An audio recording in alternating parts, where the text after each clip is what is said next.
বল্টু, চুপ কর রে, চুপ কর, আর কাঁদিস না তো।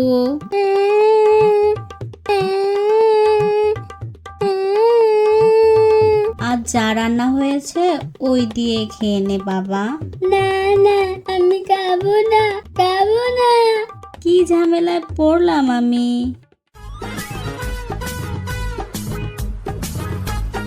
কি গো ভাবি, ছেলে কাঁদছে কেন? আর বলো না, আজ ডাল আলু ভর্তা হয়েছে, তা দিয়ে ভাত খাবে না। ওর এখন মাছ দরকার, এর জন্যই কান্না ধরেছে। তোমার ছেলেকে তো ভালো বলতে হয়, ও মাছের জন্য কাঁদছে। আমার মেয়ে তো মাংস না হলে ভাতই খাবে না।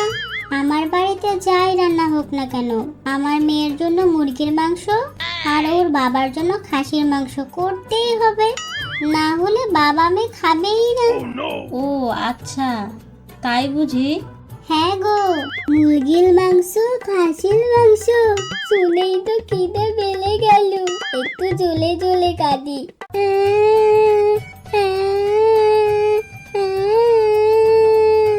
ওরে বল্টু, চুপ করে, চুপ কর, কান্নার শব্দে কান যে ফেটে যাবে এবার।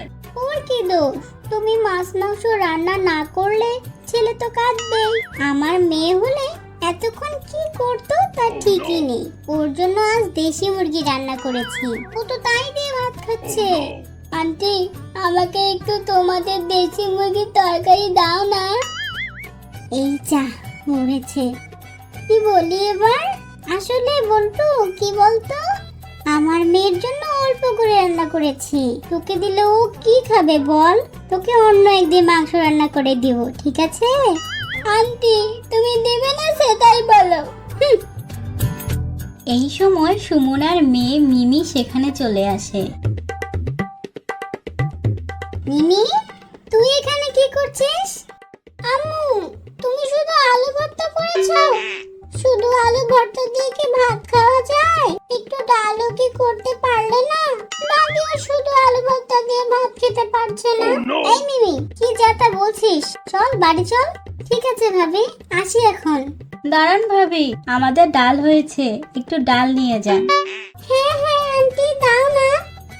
না না ভাবি, লাগবে না। পাজি মেয়ে কোথাকার, তোর আমি ব্যবস্থা করছি।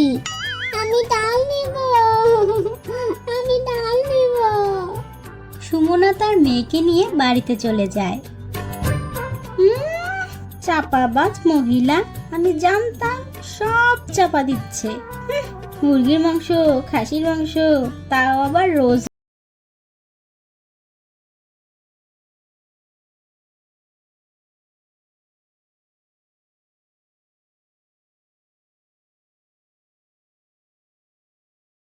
একটা শাড়ি কিনে দিতে বলছি, সব হচ্ছে, কিন্তু আমার শাড়িটাই হচ্ছে না।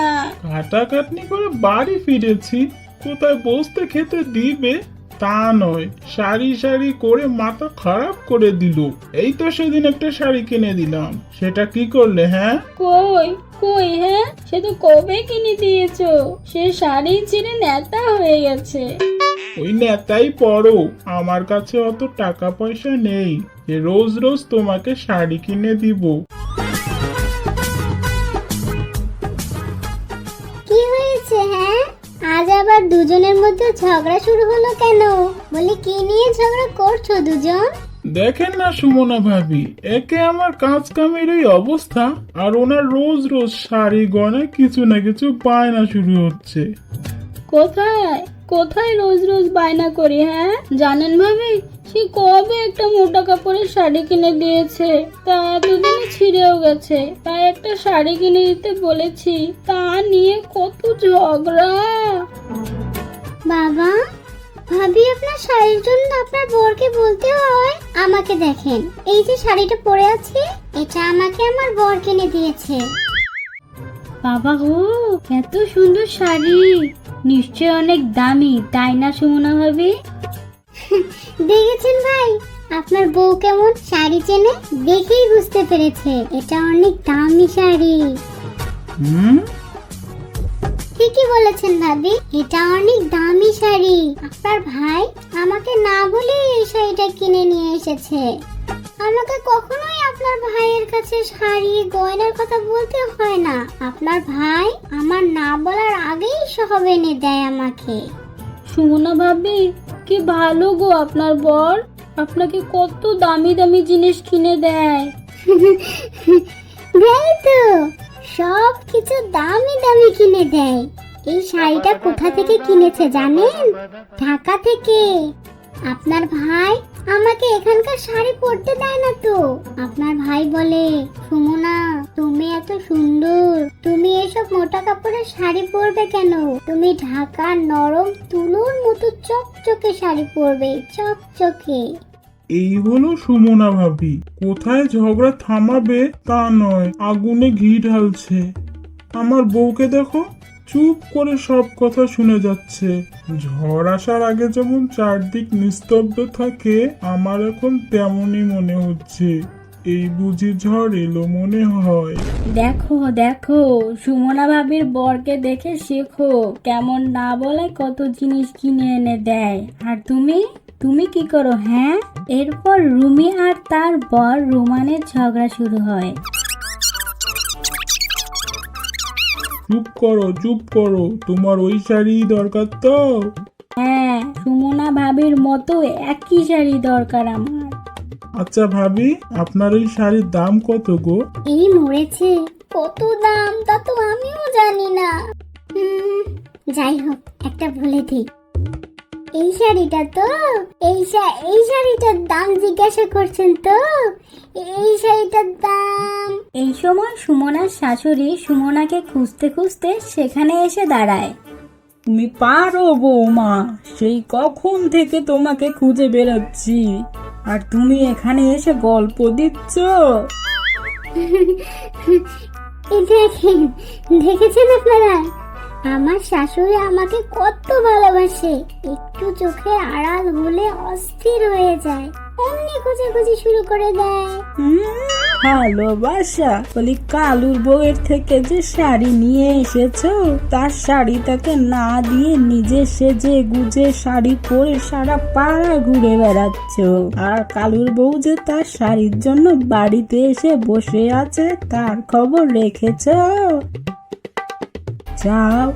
যাও শিগগিরই তার শাড়ি ফেরত দাও।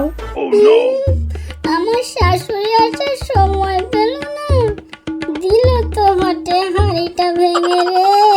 ঠিক আছে, হ্যাঁ, আমি তাহলে আসি এখন।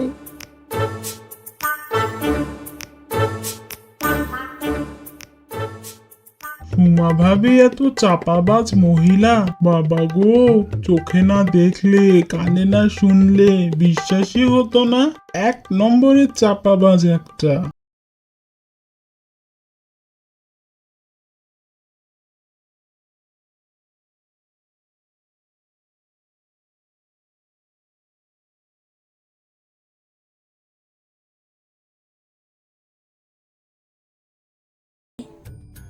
কি গো ভাবি, কোথায় যাচ্ছেন? আর বলেন কেন সুমনা ভাবি, যা গরম পড়েছে, আপনার ভাই তো এই গরমেই ধান কাটছে, তাই ওনাকে দুপুরের খাবার দিতে যাচ্ছি। বাবা গো, এই গরমে ধান কাটছে? আমার বর তো ঘরে বসে আছে। কেননা আমার বাবা তার জামাইকে বলেছে এই গরমে একদম কোনো কাজে বের হবে না। ও আচ্ছা, কিন্তু আমার বরকে তো কাজে বের হতেই হবে, না হলে খাবো কি? ও আচ্ছা, তাও তো ঠিক। এই দেখেন না, আমার বাবা বলেছে, সুমনা তোদের খাওয়া দাওয়ার খরচ খরচার জন্য যা দরকার হবে সব একটা লিস্ট করে আমাকে পাঠিয়ে দিবি। আমি সব কিনে পাঠিয়ে দিব। কালই তো আমাদের বাড়ির 5খানা কাজের লোক 10খানা বড় বড় ব্যাগে করে সব কিনে দিয়ে গেছে। ও আচ্ছা, আপনার বাবা এত কিছু দেয়? এই সামান্য জিনিসকে এত কিছু বলছেন? এটা সামান্য? হ্যাঁ, সামান্যই তো। তাহলে শুনেন, এই গরমে আমার খুব কষ্ট হচ্ছিল, তাই বাবাকে বললাম। বাবা বলল, সুমনা চিন্তা করিস কেন, আমি 2খানা এসি কিনে পাঠিয়ে দিচ্ছি। হ্যাঁ, এসি? হ্যাঁ গো, এসি। আমি বললাম এখন থাক বাবা, বাড়ি ঘরের এই অবস্থা, তুমি বরং ফ্যান কিনে পাঠিয়ে দাও। বলা মাত্রই দুখানা ফ্যান কিনে পাঠিয়ে দিল। দুখানা ফ্যান? আমার ঘরে তো দুটো হাত পাখাও নেই গো। শুধু ফ্যান নয় গো, বললাম ঘর বাড়ির এই অবস্থা। মানে হয়েছে কি জানেন, অনেক দিনের বাড়ি তো, পাশের দেয়ালটা একটু ফেটে গেছে, এই আর কি। বাবাকে বললাম, বাবা বলল চিন্তা কিসের, আমাদের কত বাড়ি বেকার পড়ে আছে। সুমনা, তোর যেখানে যে বাড়িটায় থাকতে ইচ্ছে হয় সেখানেই থাক। তাহলে ভাবেন। আপনার বাবা অনেক বড় লোক, তাই না সুমনা ভাবি? হ্যাঁ তো, আমার বাবার এত বড় বাড়ি, পুরো রাজপ্রাসাদ গো, রাজপ্রাসাদ। সামনে চোখ যত দূর যায় সব জমি আমার বাবারই তো। ওখানে সব থেকে ধনী তো আমার বাবাই। সুমনা ভাবি, আপনার মুখে কথা শুনে আমার যে চোখে দেখতে ইচ্ছে করছে। তাই বুঝি? আচ্ছা, আমি যখন বাবার বাড়ি যাব তখন তোমাকে নিয়ে যাব, ঠিক আছে? কথা বলতে বলতে সুমনা তার বরকে কাজ সেরে মাঠ থেকে আসতে দেখে। মরেছে, আমার বর তো এদিকেই আসছে। যদি মিলি আমার বরকে দেখতে পায় তাহলে যে সব সত্য বের হয়ে যাবে। এত কষ্ট করে এতক্ষণ ধরে এত চাপা চাললাম, সব ফাঁস হয়ে যাবে। না না না, কি করা যায়? না না, আর কথা বাড়ানো যাবে না। কি ভাবছো সুমনা ভাবি? না না, কিছু না। বলছি মিলি, কথা বলতে বলতে অনেক দেরি হয়ে গেল, যাও এবার। তোমার বর বুঝি মাঠে তোমার অপেক্ষা করছে। হ্যাঁ ভাবি, ঠিক বলেছেন। আমি তাহলে আসছি। আপনি কিন্তু বাপের বাড়ি যাওয়ার সময় আমাকে নিয়ে যাবেন। হ্যাঁ হ্যাঁ, অবশ্যই নিয়ে যাব। এই সুমনা যখন একবার কথা দিয়েছে তো ওই কথা একদম নড়চড় হবে না। মিলি সেখান থেকে চলে যায় আর সুমনার বর এসে দাঁড়ায়। এখানে কি করছো সুমনা? এই তো মেয়েকে স্কুল থেকে নিতে যাচ্ছি। ঠিক আছে, তুমি তাহলে মেয়েকে নিয়ে বাড়ি ফেরো, আমি বাড়ি যাচ্ছি। অনেক খাটাখাটনি হয়েছে তো, বাড়ি গিয়ে একটু বিশ্রাম নেই। হ্যাঁ হ্যাঁ, তুমি যাও, আমি আসছি।